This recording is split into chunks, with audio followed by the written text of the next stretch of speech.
Hi my dear friends, welcome करती हूँ आप सभी का आपके अपने यूट्यूब चैनल पैराडाइज क्लासेस में। फ्रेंड्स, आज की जो हमारी वीडियो है वो बहुत इंपॉर्टेंट होने वाली है, क्योंकि इसमें हम अपने 12th क्लास का जो चैप्टर है, हमारा 4th चैप्टर, उसके जो क्वेश्चन आंसर बनते हैं द एनिमी के, वो लेकर के आए हैं। हम इसकी ऑलरेडी जो हिंदी डिटेल है वो पढ़ चुके थे। ठीक है, हिंदी में इसको पूरा एक्सप्लेनेशन हम कर चुके हैं। आप लोगों को ऊपर वीडियो सजेस्ट की जाएगी, आप यहाँ से जो देख सकते हैं। तो देखिए, अगर कोई भी क्वेश्चन आपके पास आता है इस चैप्टर से, तो आप लोगों को क्या करना है, जो हम ये जो फर्स्ट क्वेश्चन करेंगे, ठीक है, इसका आंसर आएगा, वो आपको कोई भी क्वेश्चन आ जाए इस चैप्टर से, आपने क्या करना है कि सिर्फ उस आंसर को लिख देना है। ठीक है, किसी भी क्वेश्चन के लिए आप ये आंसर लिख सकते हो, क्योंकि इसमें आपकी जो पूरी की पूरी जो कंप्लीट हमारी जो स्टोरी है वो कंप्लीट होती है। तो देखिए, शुरू करते हैं। Right the theme of the chapter the enemy. जो थीम है, ठीक है, चैप्टर की जो थीम बनती है वो आपने लिखनी है। ठीक है, मेन आइडिया क्या है, मेन थीम क्या है इसका, ये लिखना है, यानी कि स्टोरी ही लिखनी है कंप्लीट। उसके बाद है how did doctor Sadao and his wife help the American man, कि किस तरीके से डॉक्टर शिराओ और जो उसकी वाइफ है, ठीक है, वो अमेरिकन मैन की हेल्प करते हैं। ठीक है, ये लिखना है आपने, ये क्वेश्चन आ जाए। या फिर थर्ड है आपके पास, write the character sketch of Sadao. Doctor Sadao का जो कैरेक्टर स्केच आ जाए आपको, ठीक है, कि वो किस तरीके के थे, ये लिखना है आपको। और जो लास्ट क्वेश्चन आपका बनता है वो क्या है, how could you say that doctor Sadao rises above the narrow prejudice and help the acts in a truly humanitarian way, कि आप लोग कैसे कह सकते हैं कि जो डॉक्टर शिराओ है वो एक जो नैरो प्रेजुडिस है, प्रेजुडिस मतलब किसी के बारे में कुछ भी एक धारणा बना लेना। ठीक है, कि वो जो नैरो प्रेजुडिस है, ठीक है, यानी कि जो वो एक नैरो प्रेजुडिस है, उससे किस तरीके से ऊपर उठता है वो। ठीक है, यानी कि जो रूढ़िवादी विचार होते हैं, किसी के बारे में हम पहले से ही कुछ सोच लेते हैं, तो उससे कैसे ऊपर उठता है और किस तरीके से जो उसकी वो हेल्प करता है, वो एक्ट कौन सा है, ठीक है, जो वो इतने ह्यूमैनिटेरियन वे में उसकी हेल्प करता है। तो इसका आंसर हो जाएगा हमारे पास यहाँ, Sadao was a Japanese surgeon lived on a Japanese coast with his wife, children and 2 servants. कि जो शिराओ थे वो एक जैपनीज सर्जन थे जो रहते थे जैपनीज कोस्ट पर, किसके साथ में, अपनी वाइफ के साथ में, बच्चों के साथ में और अपने 2 सर्वेंट्स के साथ में। He studied in America and return with हैना। वो अमेरिका में पढ़ाई की थी उसने और रिटर्न हुआ था, वापस लौटा था हैना के साथ में। A Japanese girl home he met there. एक जैपनीज लड़की थी हैना, जिससे वो वहाँ पर है जो अमेरिका में मिलता है। And married her in Japan and settled down comfortably. वो आकर के क्या करता है, जापान में आकर के उससे शादी करता है और वहाँ पर है जो अच्छे तरीके से कंफर्टेबली होकर के सेटल डाउन हो जाता है। While most of the doctors were sent to serve the Japanese army in the World War II, कि जब वो वर्ल्ड वॉर सेकेंड हो रहा था 1939 टू 1945, तब क्या हुआ था कि बहुत सारे जो सर्जन थे, बहुत सारे जो डॉक्टर्स थे, उनको है जो जो जापानीज़ आर्मी थी उसकी हेल्प करने के लिए है जो वर्ल्ड वॉर सेकेंड में, क्योंकि बहुत सारे जो हमारे जवान होते हैं वो घायल हो जाते हैं, तो उनकी हेल्प करने के लिए भेजा गया था बहुत सारे डॉक्टर्स को। Sadao was allowed to stay home, लेकिन शिराओ का है जो अलाउ किया गया था कि वो घर पर ही रहेंगे, वो कहीं नहीं जाएंगे। Because he was wanted by the old general who was dying, क्योंकि उनको है जो ओल्ड जनरल के द्वारा उनको चाहा गया था, उनको बोला गया था, ठीक है, जो कैसे थे, जो अब मरने वाले थे, ठीक है, बिल्कुल ही मर रहे थे, यानी कि वो बीमार हो चुके थे। और जो ओल्ड जनरल है वो क्या चाहते थे कि उनका जो ट्रीटमेंट है वो कौन करे, वो डॉक्टर शिराओ करे। But one night into his uneventful life came an American Navy man। लेकिन एक दिन क्या होता है कि उसके है जो अनइवेंटफुल लाइफ में, जिसमें कोई घटना ही नहीं घटती है, ठीक है, एक ऐसी लाइफ में क्या होता है कि एक है जो अमेरिका का, ठीक है, एक अमेरिकन जो नेवी मैन है वो आता है, शॉट, जिसको गोली लगी हुई है, वुंडेड जो घायल है, एंड डाइंग और जो मर रहा है।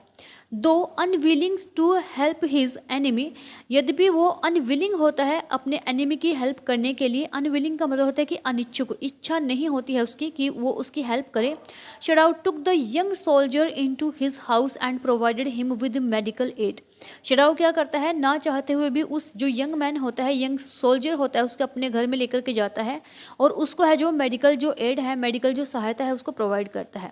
He was in danger from that moment. वो है जो उस टाइम पर है जो डेंजर में था, उस मोमेंट पर, उस पल से है जो वो खतरे में था। सून हिज सर्वेंट्स लेफ्ट हिम। और तभी क्या होता है कि उसके जो सर्वेंट्स होते हैं, उसके जो नौकर चाकर होते हैं, वो उसको छोड़ करके चले जाते हैं, बिकॉज वो नहीं चाहते कि वो किसी भी तरीके से जो अपने दुश्मन की हेल्प करे। Dr. Shirao saw that the soldiers was getting well and absolutely all right। Doctor Sadao क्या देखते हैं कि जो सोल्जर है, जो वो सैनिक है, अमेरिकन मैन है, वो अब है जो बिल्कुल ठीक हो रहा है, ठीक है, और बिल्कुल ही सही हो रहा है, ऑल राइट हो रहा है पूरे तरीके से। Once his patient was no more in need of him, जब उसके पेशेंट को है जो उसकी बिल्कुल भी और ज़्यादा ज़रूरत नहीं थी, the doctor turned out to be his assassins, तब क्या किया कि जो डॉक्टर था, ठीक है, उसने मतलब क्या किया, उसके जो असैसिन्स थे, ठीक है, यानी कि असैसिन्स का क्या मतलब होता है कि जो किसी को जो गुप्तचर होते हैं राजा के, गुप्तचर मतलब कि जो मर्डर करने वाले होते हैं, ठीक है, यानी कि राजा के पास बहुत सारे लोग होते हैं जिनको वो हायर करके रखते हैं, जो उनके लिए किसी को भी मारने का काम करते हैं, ठीक है, तो वो होते हैं conspiring to kill him in his sleep, वो उसको क्या करते हैं, कंस्पायर करते हैं, उसको बोलते हैं कि जब ये सोता हुआ हो रात को, तब आपने क्या कर देना चाहिए, इसको मार देना चाहिए। यानी कि डॉक्टर शिराव ने सबसे पहले उसको देखा कि वो वुंडेड मैन है, उसको उठाया, घर पे लेकर के गया, अच्छे से उसको मेडिकली ट्रीट किया, और ट्रीट करने के बाद क्या होता है कि ओल्ड जनरल उसको सजेस्ट करता है कि मैं अपने असैसिन्स भेज दूंगा और वो है जो सोते हुए उसको मार देंगे। He informed the general of the American and the general promised he would send his private man to kill the American। वो ये सारी बातें हैं जो ओल्ड जनरल को जो अमेरिकन मैन के बारे में है जो वो बता देता है, इन्फॉर्म कर देता है, और जो ओल्ड जनरल होता है उससे प्रॉमिस करता है कि वो अपने जो प्राइवेट मैन है वो उसको उनको भेजेगा ताकि वो जो है अमेरिकन मैन को है जो मार सके। 6 Shirao awaited the American's death every morning, but to his gloom, the man was still alive। कि शिराव है जो हर एक नाइट को है जो वेट करता है, ठीक है, हर एक मॉर्निंग उठ करके देखता है कि शायद ये मर चुका है, लेकिन हर एक मॉर्निंग है जो वो उसको क्या मिलता है, ग्लूम का मतलब होता है कि एक उदासी भरी है जो उदासी छा जाती है उसके चेहरे पर जब वो देखता है कि वो आदमी अभी भी जिंदा है। Healthier and posing danger to him, वो हेल्दियर है, ठीक है, पहले से भी ज़्यादा हेल्दियर हो गया है, बहुत स्वस्थ हो गया है, और ऐसा लग रहा है कि जैसे कि वो उसके लिए खतरा बनता जा रहा है। At this point Sadao became the real man in him, और इसके बाद क्या होता है, इस पॉइंट पर जो शिराव है वो अपना असली रूप है जो मतलब कि एक सच्चा इंसान बन जाता है। A true human being who realize the essential worth of human life, एक सच्चा ह्यूमन बींग, एक सच्चा मानव बन जाता है जो रियलाइज़ करता है कि जो ह्यूमन की जो लाइफ है, मानव की जो लाइफ है वो कितनी ज़रूरी है, कितनी कीमती होती है वो। एंड यूनिवर्सल ब्रदरहुड, और उस टाइम पर वो क्या करता है, यूनिवर्सली जो भाईचारा है उस चीज़ को निभाता है। He thinks beyond countries and continents, वो है जो कंट्री और कॉन्टिनेंट यानी कि देश और महाद्वीपों से परे होकर के सोचता है। एंड रेसेस एंड वॉर्स, और जो रेसेस है, ठीक है, किसी चीज़ की भेदभाव है, और जो वॉर्स हैं, युद्ध हैं, उनसे परे होकर के, उनसे हट करके सोचता है कि आखिरकार चाहे कोई भी हो, चाहे मेरे देश का हो या बाहर के देश का हो, है तो इंसान ही ना, ठीक है। उसके बाद है he finds no reasons to believe that the American is his enemy, वो कोई रीज़न नहीं मिलता उसको जिस पर वो बिलीव कर सके कि जो अमेरिकन है वो उसका एनिमी है, उसका दुश्मन है। शिराव रेस्क्यूज द अमेरिकन, अब जो शिराव है वो क्या करता है, रेस्क्यू करता है, उसको बचा लेता है अमेरिकन को। दस शिराव राइजेज अबव नैरो प्रेजुडिसेस, और इस तरीके से जो शिराव है वो उस नैरो प्रेजुडिसेस जो वो पूर्व धारणा होती है उससे ऊपर उठ करके and acts in a truly humanitarian way, वो एक्ट करता है एक ट्रूली ह्यूमैनिटेरियन वे में। तो ये हमारा क्वेश्चन है, ये इसका आंसर ये था, और आप इसको किसी भी क्वेश्चन के लिए लिख सकते हो। शॉर्ट क्वेश्चन देख लेते हैं। Who was doctor Sadao, where was his house, तो ये हम कर चुके हैं क्वेश्चन में अपने। So doctor Sadao Hoki was an eminent, eminent का मतलब होता है कि जाना माना, ठीक है, बहुत ज़्यादा फेमस, आप यहाँ फेमस भी लिख सकते हो।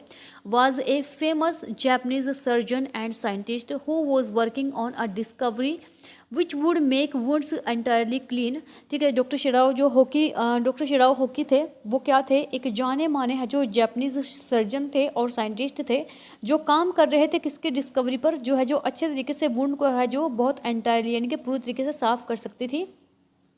His house was on the Japanese coast, उसका जो घर था वो कहाँ पर था, वो जैपनीज कोस्ट पर था जहाँ पर वो अपनी वाइफ, चिल्ड्रन और 2 सर्वेंट्स के साथ में रहता था। नेक्स्ट क्वेश्चन है हमारा, will doctor Sadao be arrested on the charge of harbouring an enemy, कि जो डॉक्टर शिराव थे उनको अरेस्ट किया जाना चाहिए था, ठीक है, अरेस्ट किया जाएगा इस चार्ज पर कि उन्होंने अपने एक एनिमी की है जो हेल्प की है। So answer is no, doctor शिराव will not be arrested on the charge of harbouring an enemy, sorry, कि जो डॉक्टर शिराव है उसको है जो बिल्कुल भी अरेस्ट नहीं किया जाएगा इस बेसिस पे कि उसने अपने एनिमी की हेल्प की है। Because doctor Sadao is such a competent surgeon, क्योंकि जो डॉक्टर शिराव है वो इतने ज़्यादा कॉम्पिटेंट, इतने ज़्यादा क्षमतापूर्ण जो है सर्जन है कि that the journal release only on him for his element, कि जो ओल्ड जर्नल होता है वो सिर्फ रिलीज़ करते हैं सिर्फ उसके एलिमेंट पर, सिर्फ उसके काम पर, सिर्फ उसके कारनामे पर, उसकी वजह से है जो वो रिलीज़ हो पाते हैं। नेक्स्ट है, विल हैना help the wounded man and wash him herself, क्या हैना ने है जो वुंडेड मैन की हेल्प की, ठीक है, और क्या उसको खुद से वॉश किया। So answer is initially Hannah hesitates to help a war prisoner, शुरुआत में, इनिशियली का मतलब होता है कि शुरुआत में जो हैना है वो थोड़ा सा हेजिटेशन फील करती है कि वो एक वॉर प्रिजनर की हेल्प कर रही है, but finally her inherent compassion and humanity make her agree to help the wounded man and she would wash him herself। लेकिन अंत में क्या होता है कि जो उसका इनहेरिटेड कंपैशन होता है, ठीक है, उसका आंतरिक कंपैशन होता है और जो उसकी ह्यूमैनिटी होती है वो उसको है जो एग्री कर जाती है इस बात पर कि उसको है जो एक वुंडेड मैन के, एक घायल इंसान की हेल्प करनी चाहिए, और वो उसको है जो खुद से है जो वो क्या करती है, वॉश करती है। नेक्स्ट है हमारे पास, what will doctor Shirav and his wife do with the man, कि डॉक्टर शिराव और उसके जो वाइफ है वो उस इंसान के साथ क्या करेंगे। So doctor शिराव will operate upon the man and save his life, कि जो डॉक्टर शिराव है वो उस आदमी को जो ऑपरेट करेंगे और उसकी ज़िंदगी को बचा लेंगे। His wife Hannah supported and helped doctor Shirav treat the American, और जो उसकी वाइफ है ना, वो डॉक्टर शिराव का है जो सपोर्ट करेगी, उसकी हेल्प करेगी ताकि वो है जो उस अमेरिकन को ट्रीट कर सके। She would wash him and would give him anesthesia during the operation and would look after him। वो क्या करेगी, वो है जो उसने उसको क्या किया, उसको वॉश किया और उसको है जो एनेस्थेसिया दिया जब वो उसका ऑपरेशन हो रहा था, और उसकी है जो देखभाल भी की उसने, ठीक है। तो ये हमारा लास्ट क्वेश्चन है, what will doctor Shirav do to get rid of the man, कि डॉक्टर शिराव ने है जो क्या किया ताकि है जो वो उससे छुटकारा पा सके उस अमेरिकन मैन से। So here is the answer, doctor शिराव will instruct the man to go to a nearby unguarded island, कि जो डॉक्टर शिराव थे उसने क्या किया, उस आदमी को है जो इंस्ट्रक्शंस दी कि आप यहाँ से है जो थोड़े ही पास वाले जो इनगार्डेड आइलैंड है, जो दूसरा आइलैंड है, उस पर चले जाओ। He will give him a boat, वो है जो उसको एक बोट देता है, अ फ्लैश लाइट, एक फ्लैश लाइट देता है, फूड एंड वाटर, उसको खाना और पानी देता है। He will ask him to escape in a Korean boat, वो उसको बोलता है कि तुम्हें कहाँ से भाग जाना चाहिए, तुम्हें जो कोरियन बोट से है जो वो एस्केप हो जाना चाहिए, वहाँ से निकल जाना चाहिए। सो ये हमारे मोस्ट इंपॉर्टेंट क्वेश्चंस थे। एक बड़ा क्वेश्चन करा दिया गया है जिसमें से आपके बहुत सारे क्वेश्चंस निकल जाएंगे, आप लोगों को टेंशन लेने की बिल्कुल भी ज़रूरत नहीं है, ठीक है। वीडियो को ऐसे ही देखते रहिए, लाइक करते रहिए और चैनल को सब्सक्राइब करते रहिए। Thank you very much.